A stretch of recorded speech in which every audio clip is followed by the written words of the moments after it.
All right, our next speaker is Paul O'Connor, no relation I believe. Paul is a 34-year member of the International Brotherhood of Electrical Workers and works at the Portsmouth Naval Shipyard. Paul is currently the president of the Metal Trades Council at the shipyard. Please put your hands together for Paul O'Connor. So thank you, Matt, and it's interesting that this event is front-loaded with O'Connors. It's good to be Irish.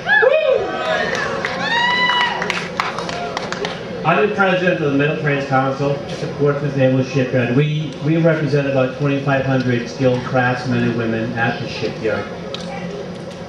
Our business is repair, maintenance, and modernization of nuclear-powered fast-attack submarines. I'm going to tell you a little story. Back in 2005, our shipyard was put on the closure list. And a month before we were on the closure list, we had a rally. We had a bunch of rallies, but this rally we had in April of 2005 was the most memorable for me. It was a raw April afternoon, pouring rain. We marched from Portsmouth at Prescott Park across the Memorial Bridge into Kittery, and we had our rally at the main gate of the shipyard. Like I said, it's a pouring rain. But my job was to MC the event, and in between the speakers, I would give a little blurb about some shipyard function or some shipyard bit of history. So I'm doing my thing. I'm up there, and I learned two valuable lessons. First of all, if you're going to give a speech in a pouring rain, don't print your notes out on an inkjet printer in the morning. I'm halfway through, I picked up my notes and they were dripping off the page. The other valuable lesson I learned was in the middle of it all, you know, a pouring rain. I've got 3 senators behind me, U.S. senators, and 1 governor, 2 congressmen, and that didn't mean a whole lot to me because people are people. You know, I don't hold in any higher esteem than I hold anybody else. But in the middle of me giving one of my spiels, I looked down. Directly in front of me, looking up in the pouring rain, were 2 of my 6 kids. And it struck me. And my brain started spinning 1,000 miles an hour. I'm trying to continue on with the words, you know, my speechifying. And as I'm doing that, I'm thinking to myself, you know, I've been telling my kids for years, you got something to say, you stand up and you say it. But right now, I'm showing my kids. My actions are more important than my words.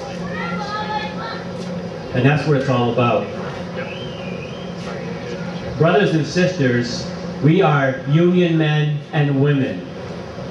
If we have something to say, we stand up and we say it. If there's something we need to do, we stand up and we act. Because to do otherwise, to sit back in silence and watch things happen around us is unacceptable.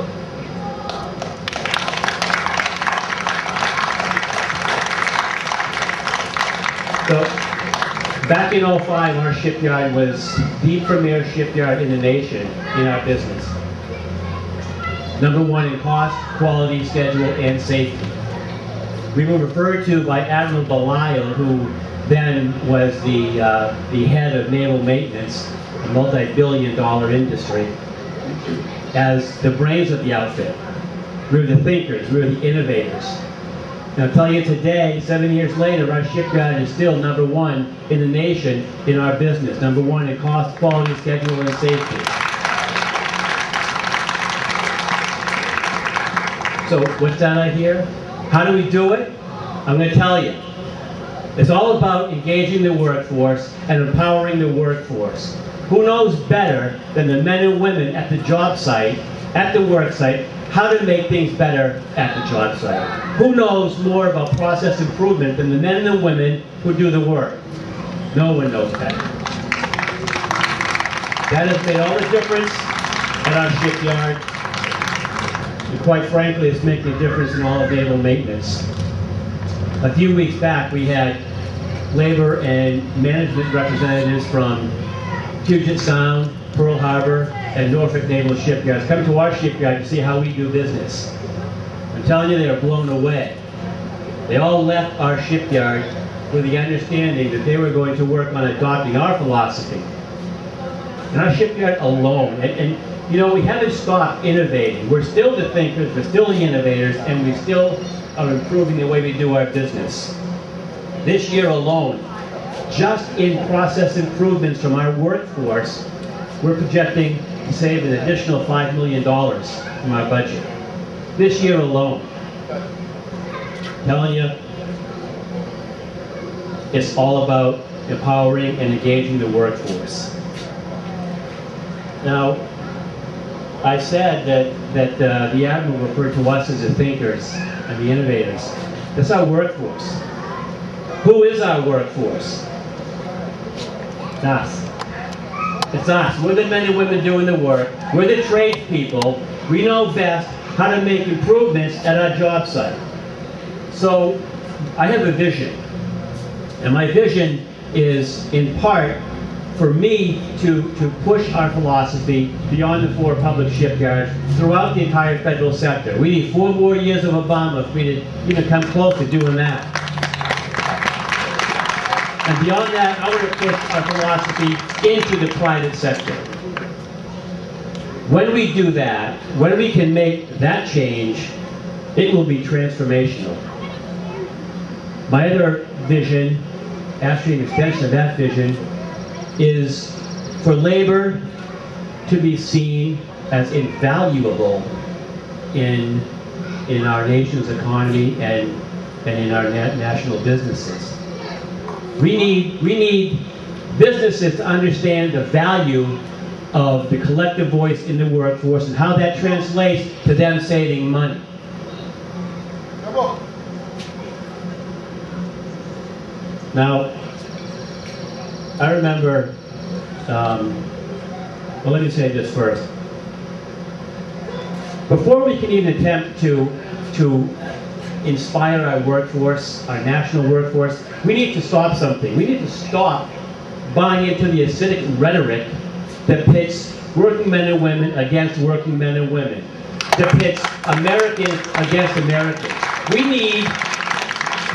need to embrace the diverse nature of our nation.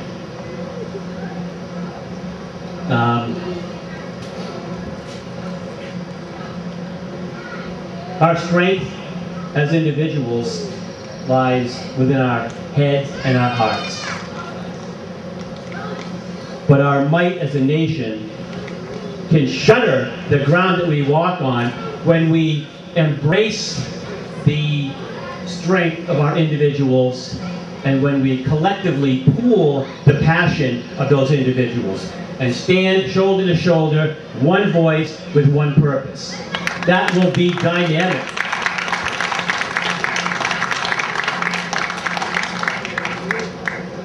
My dad was a shipyarder. I didn't see how far I could get to the edge without falling off. My dad was a shipyarder, and I'm a shipyarder. It's in my blood. I tell people all the time, being a shipyarder is more than a job, it's more than a career. It's a way of life. But more than being a shipyarder, like Matt already said, I'm a union man, and I'm proud of that. God bless us all.